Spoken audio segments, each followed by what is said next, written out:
বন বিভাগৰ ন কৌশলে এতিয়া হাঁহিৰ খোৰাক যোগাইছে অঞ্চলবাসীক।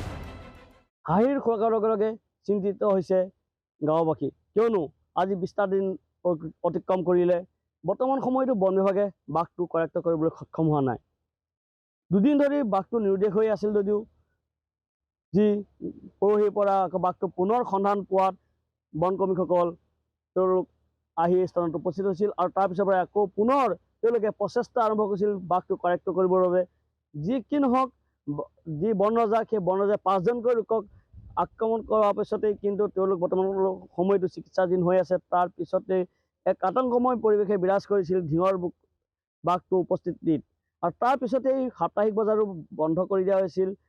আৰু যেহেতু আজিৰ পৰা 1 আগষ্ট আৰু আজিৰ পৰাই স্কুল কলেজবোৰ আৰম্ভ হৈছে আৰু তাৰ চিন্তিত হৈছে অভিভাৱকসকল, কিয়নো যিহেতু বাঘটো বৰ্তমান সময়তো কৰায়ত্ব কৰিব পৰা নাই আৰু বৰ্তমান বাঘটোৱে ঘনে ঘনে স্থিতি সলাই আছে। তাৰপিছতে যিহেতু বন বিভাগে কোনো স্থিতি গ্ৰহণ কৰিব পৰা নাই, তাক লৈ কিন্তু চিন্তিত গাঁওবাসী, কিয়নো আজিৰ পৰা যিহেতু স্কুল আৰম্ভ হৈছে, কণ ল'ৰা ছোৱালী স্কুল অহা যোৱা কৰিব, তাক লৈ চিন্তিত হৈছে গাঁওবাসী।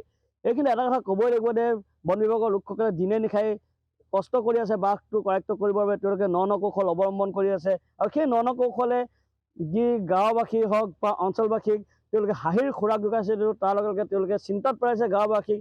তেওঁলোকে যোৱাকালি দেখা গৈছিল যে তেওঁলোকে পেণ্ডেলৰ বাঁহ আনি তেওঁলোকে ডাঙৰ ডাঙৰ দুটা জখলা তেওঁলোকে তৈয়াৰ কৰিছিল আৰু সেই জখলাৰ সহায়তে তেওঁলোকে দুজোপা ডাঙৰ ওখ শিমলু গছত নিশা 3 বজাতে তেওঁলোকে উঠিছিল আৰু সেই গছত বৰ্তমান সময়তো কিন্তু মানুহ তাৰ বন বিভাগৰ লোকে বাঘটো ট্ৰেংকুলাইজ কৰিবৰ কাৰণে তেওঁলোকে সেই গছৰ ওপৰত বৰ্তমানো উঠি আছে।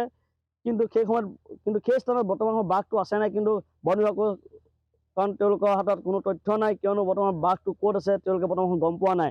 কিন্তু বৰ্তমান সময়ত সেই ওখ গছজোপাত বাঘটো ট্ৰেংকুলাইজ কৰিবৰ কাৰণে কিন্তু বন বিভাগৰ যি ট্ৰেংকুলাইজৰ টিম তেওঁলোক কিন্তু বৰ্তমান সময়তো সেই গছৰ ওপৰতে আছে, কিন্তু বাঘটো ক'ত আছে কি কথা বৰ্তমান তেওঁলোকে গম পোৱা নাই, কিয়নো বৰ্তমান সময়ত ড্ৰোন বৰ্তমান সময়লৈকে এটা উপস্থিত হোৱা নাই বাঘটো ক'ত আছে চাবৰ বাবে। কিন্তু দুটাকৈ হাতী তেওঁলোকে ৰাখিছিল, গজৰাজ ৰাখিছিল তেওঁলোকে হাতীৰ দি বাঘৰ তেওঁলোকে স্থিতি চাবৰ কাৰণে। কিন্তু সেই হাতী দুটা কিছু সময় আগতে কিন্তু তেওঁলোকে পথাৰত নামি পৰিছে, কিন্তু তেওঁলোকে ভয়ত কিন্তু সেই হাতী দুটা পলায়ন কৰা দেখা গৈছে আৰু বৰ্তমান হাতী দুটাই জংঘলত এখন হাবিত সোমাই তেওঁলোকে আহাৰ গ্ৰহণ কৰি থকা দেখা গৈছে। কিন্তু এইখিনি সময়ত এটা প্ৰশ্ন আহিছে যে বন বিভাগে কেতিয়া বাঘটো তেওঁলোকে কৰায়ত্ব কৰিবলৈ সক্ষম হ'ব, কেতিয়া তেওঁলোকে ট্ৰেংকুলাইজ কৰিব সক্ষম হ'ব, কিয়নো তেওঁলোকে ন কৌশল অৱলম্বন কৰি আছে যদিও তেওঁলোকে বাৰে বাৰে বিফল হৈছে, বাৰে বাৰে ব্যৰ্থ হৈছে।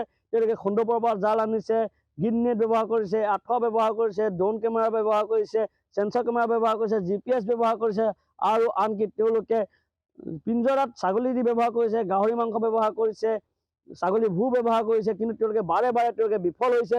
তাক লৈ কিন্তু বৰ্তমান সময়তো চিন্তিত হৈ আছে অঞ্চলবাসী লগতে গাঁওবাসী।